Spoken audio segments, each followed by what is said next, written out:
Hello everyone, in this video I will do a breakdown of my Mesa Poison Consume build.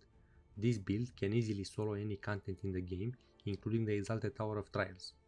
The build uses the line in the sand and dust of the earth shards to gain a lot of poison power and quickly one-shot bosses on every floor. The way the build works is by using the foundation for a Poison Consume build, but swapping some ailment duration for ailment power, because you will only use Consume against main boss rooms, and the bonus poison power from the two shards is enough to one-shot any boss without having a good balance between ailment power and duration. You will mainly use a polearm to take care of elevator rooms or large groups of weaker enemies, then swap to dual blades when fighting bosses. Keep in mind that your Ascendant passive allows you to consume ailment using timing attacks, so you do not need to use a Heavenly Reversal ring for that. The stats you want to focus on are critical hit chance, weapon technique damage, ailment power, overhealth gain, and resistances. Let's dive into the gear pieces. For the main weapon, you want to use a Sunflare Destiny or Spear of Fate with the primaries of Spirit Reaper and anything else that is useful, such as Pack Hunter's Talon or Red Dragon Tail, for example. If you do not have any good combinations, you can use a regular Spirit Reaper. Make sure that the DPS of your main weapon is Earth. For the secondary stats, you should have double critical hit chance and any other useful stat. The reason we are using a polearm as a primary weapon is to be able to clear the Exalted Tower of Trials easily due to the large area of effect and blessing of endurance. For the secondary weapon, you want to use any useful dual blades with Earth DPS. A good choice would be the Brimtide Cleavers like I am using, or a Flutter. These do not matter that much because you want to use them just to hit weak points very fast to stack up your line in the sand shard faster. For the secondary stats, you should have double critical hit chance and any other useful stat. For the charm, you want to use a Primal Lion Talisman in order to be able to use your weapon techniques more often. For the secondary stats, you should have double critical hit chance, ailment power, and weapon technique damage. For the amulet, you have multiple options. Ideally, you should use a Kodolaba's Legacy with the primaries of Grandmaster Station and Amulet of the Betrayer.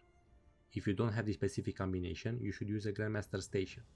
The reason for this is that the Mark of Weakness reduces the damage the enemy deals by 20%, so it is very useful in the Exalted Tower of Trials. If you feel that you don't need the Mark of Weakness, or if you want to use this build in other game modes, replace Grandmaster Station with Amulet of the Betrayer or Amulet of the Exarchs and put 5 points in your critical hit damage skill to get the Mark of Fragility for more damage. For the secondary stat, you should have critical hit chance, all resistances, ailment power, and again all resistances when upgrading to the max level. For the rings, you should use a Mark of the Red Armorer as your first ring, since you want to ensure that you gain as much overhealth as possible with each hit. For the second ring, you should use a Dusklord Signet. For the secondary stats on your Mark of the Red Armorer, you should have overhealth gained, ailment power, ailment duration, then all resistances when upgrading to the max level. For the secondary stats on your Dusklord Signet, you should have ailment power, ailment duration, and double weapon technique damage. For your Lifestone, you should use a Cosmic Aetherstone in order to gain more Archon Fury charge speed and Archon Fury damage. This is extremely important in the Exalted Tower of Trials. For the secondary stats, you should have double weapon technique damage, critical hit chance, and ailment power. For the banner, you should use a Plague Pennant, which increases your ailment power and the damage you deal to enemies for each type of ailment they have.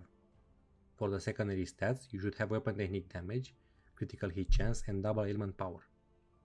Let's move on to the Augments page. In this slot, you want to use a Rift Augment, which increases your damage for each type of ailment on the enemy. For the secondary stat, you should have ailment power and all resistances when upgrading to the max level.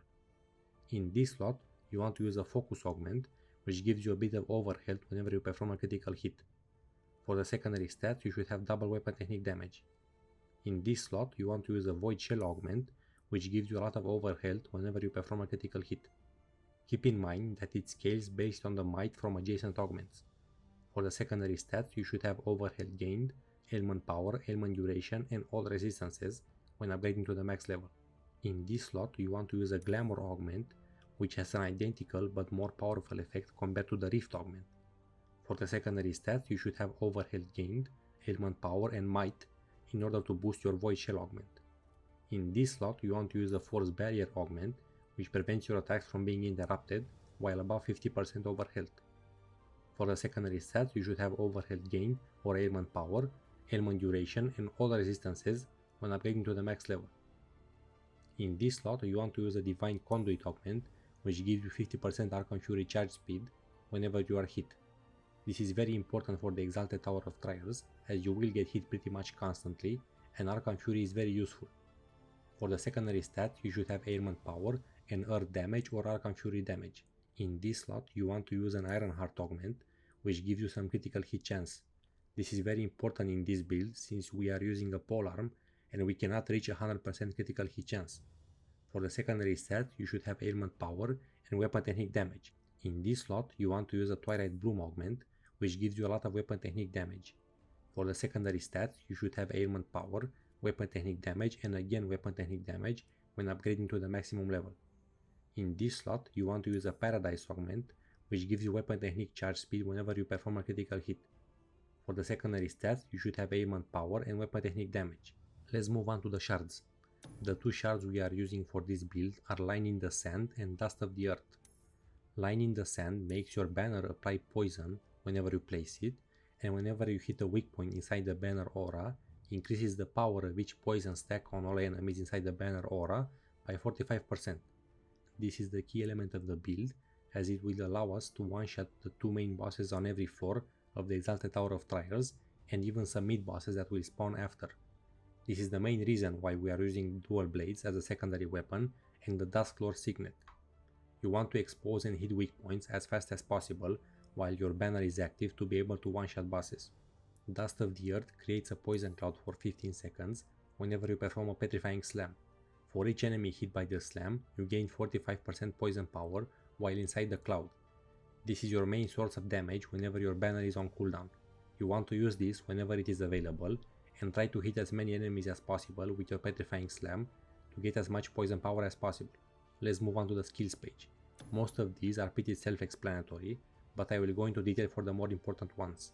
Weapon timing level 1 allows you to use a timing attack after a light attack. You will use this to consume ailments whenever you need to. Sundering Slam level 4 gives you 30% bonus damage whenever you hit enemies with it. This is important for the Exalted Tower of Trials, as enemies are very high level and they have a lot of health. Weak Points level 1 is there to allow you to expose weak points. Shield Attacks level 1 is there to allow you to use Petrifying Slam shield attack in order to activate the Dust of the Earth shard. Let's move on to the playstyle of the build. With this build, you want to use your polearm for anything except main boss rooms. You want to spam your northern techniques until everything is dead, and you can swap to dual blades whenever you feel safe enough to do so in order to kill enemies faster. You should use your Petrifying Slam to activate the Dust of the Earth shard. Keep in mind that it has a 30 seconds cooldown. Make sure you hit as many enemies with it as you can and stay inside the poison cloud to get the poison power boost. You want to save your banner for main boss rooms, as it will allow you to one-shot them. Be careful not to waste your banner and only place it when the two bosses in the Exalted Tower of Trials are grouped together. Once you place your banner, do a polearm northern technique to get the greater blessing of endurance, then activate Archon Fury if you have it, then switch to dual blades and start hitting weak points as quickly as possible. Once you hit weak points enough times, use a timing attack to one-shot both bosses.